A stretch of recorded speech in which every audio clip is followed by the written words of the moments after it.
Many presidential addresses start with the same three words: my fellow Americans. This happens so much that you almost might think it's required by law.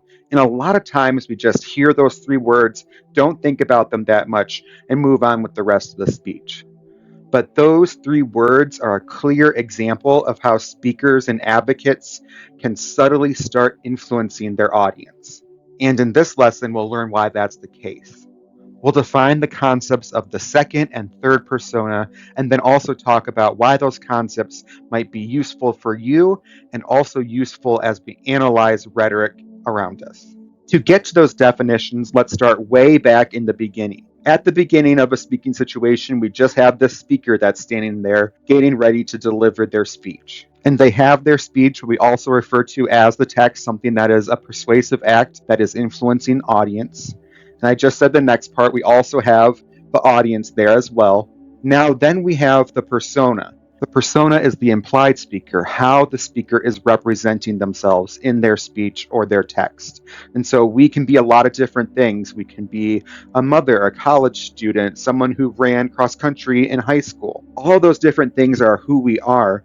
And then when we select one of those things to emphasize in a speech, that is our persona that we are adopting. And we can just analyze that, the persona, asking questions like, how well does this persona help the speaker engage or influence their audience? So let's take this for example. If you are at a parent-teacher association meeting or a PTA meeting, it is probably more useful for you to talk about yourself as a concerned parent as opposed to an avid hunter or an avid fisher. It's just that in that context, the persona of a parent is more likely to fit in with what the discussion is about and help you connect with others. And that's the next thing that you could ask. And that's, how well does this persona help the speaker build connection with their audience members? So let's take the example before, but reverse it. Let's imagine that you are an avid fisher and you are at a fishing tournament or fishing competition.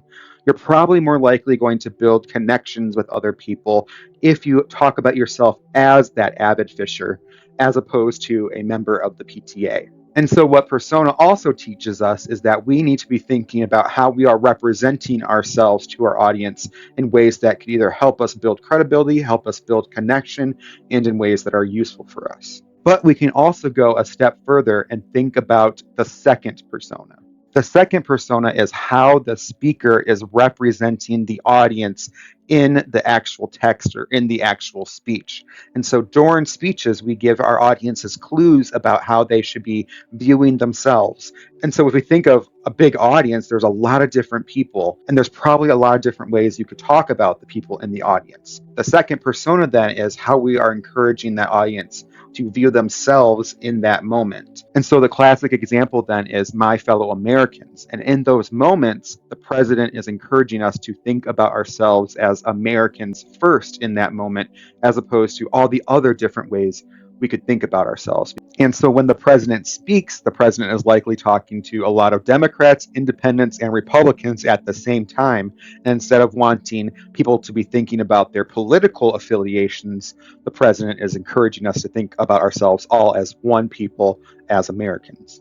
And then we can start thinking about how the second persona influences and persuades others in subtle ways. And that's because the second persona is implying to the audience how they should be thinking and how they should be behaving. So imagine that you are at a city hall meeting and people are debating about a particular issue. Someone might stand up and say, my fellow concerned citizens and taxpayers. And that word then, taxpayers, is cueing us to think slightly differently than if we had said something else.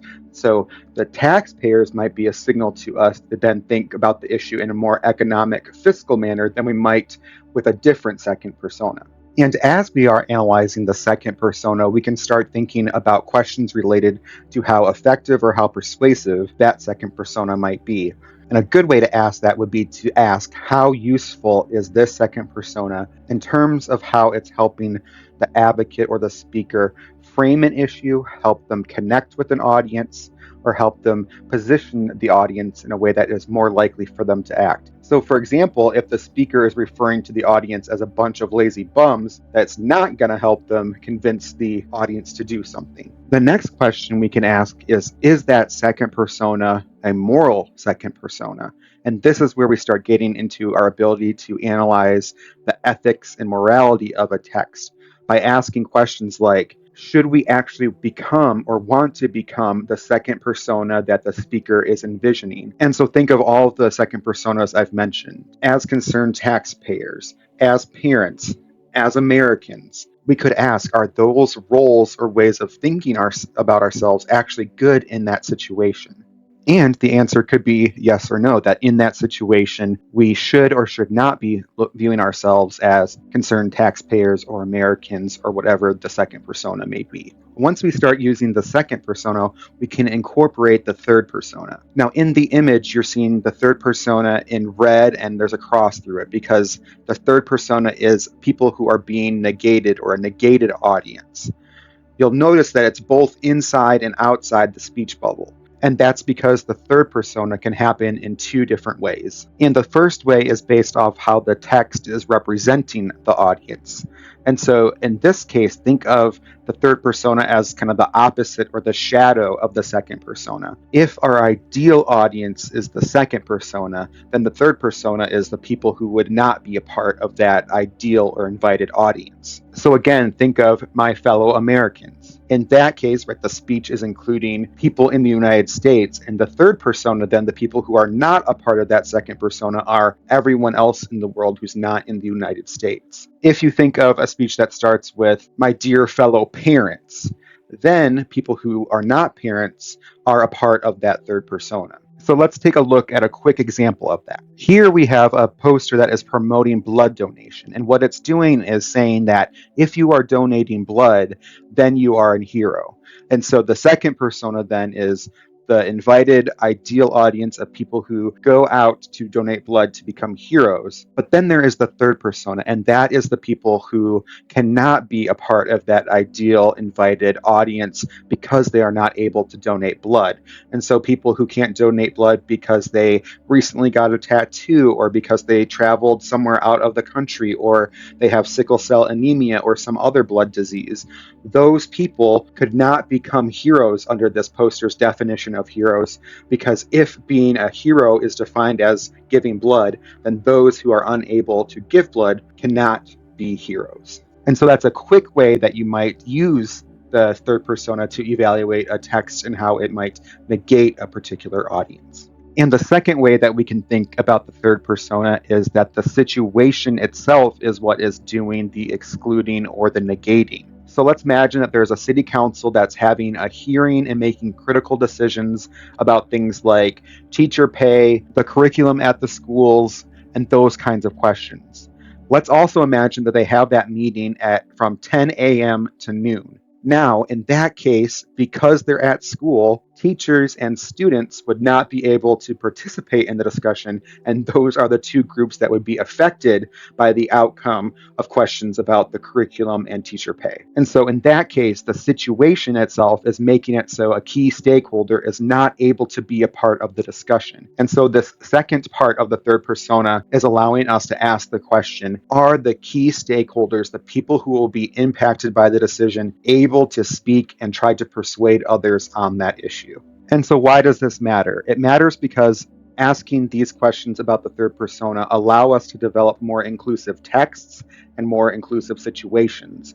If someone stepped back at the city council and was like, we're not going to be able to hear from students or teachers about this, and then they move that meeting to the night, that could be a more inclusive situation that allows key stakeholders to debate and discuss the issue. Likewise, if we go back to that superhero image and we are a part of the Red Cross and we want to develop a stronger message, we might ask ourselves, okay, we seem to be negating people who could not give blood. Is there something else that we could offer for them to do to also allow them to become heroes? either be the person that passes out the cookies or the juice or whatever it may be. And then, like the second persona, this allows us to develop moral and ethical evaluations of the text by asking questions like, should these people be negated in the way that they are being negated? Or should these people be able to get to the discussion and have a voice there? But this also allows us to go a little bit further and ask ideological questions about what is happening in the text. And that will be our lesson for next time. So thank you so much for watching. Have a good one.